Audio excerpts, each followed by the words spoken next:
You know what, I'm gonna go ahead and say it. Despite what everybody's telling you, you don't have to throw out tons of cash just to get a good gaming headset. In fact, you can find something that's not too expensive and not too cheap, sitting pretty right in the middle. And that's why I'm checking out the BlasterX H5 gaming headset. It's analog, it's not wireless, but let's see if it can still get the job done. Straight out of Creative Labs, the BlasterX H5 gaming headset is meant to be for the professionals, or rather those that just have intense long gaming sessions. Its looks aren't too flashy, it's not boasting any extreme features, and so naturally its real focus is on its comfort and its sound. Boring? Not necessarily. I mean, why do a 360 dunk when you can do a layup worth the same amount of points?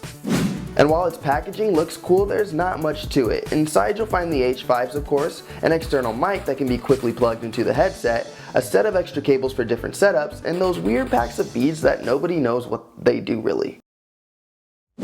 So aside from the headset and the sound it gives naturally, I guess the other star is the mic. It plugs into the headset, can bend into the shape you need, but quite honestly, the puffy cover makes it look a little goofy, but we'll save that for later. Overall, the H5s are pretty lightweight, even though its headband is made of steel. Now, also featured on the main line-in cord is a remote for volume, muting the mic, and playback controls. The rest of the body is made mostly of aluminum, which helps give the headset more of a faux kind of premium vibe. But that's okay because you're only paying $130 for them, and even $100 at some retailers. So I guess the other question is, do they work, and well enough for a Benjamin at that?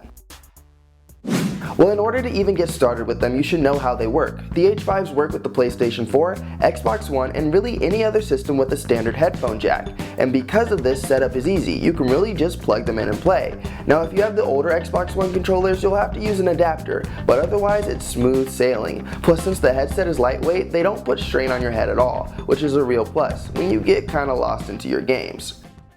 But how do they sound? Well, the H5s sound like an $100 headset. They're not bad, but they're not great. It's decent enough to get the job done. Sound is quite clear, but not many of the sounds sound separate. It's overall kind of cloudy, but it's definitely a step up from using basic headphones. It's just not that day and night premium sound most look for when grabbing a gaming headset for the first time.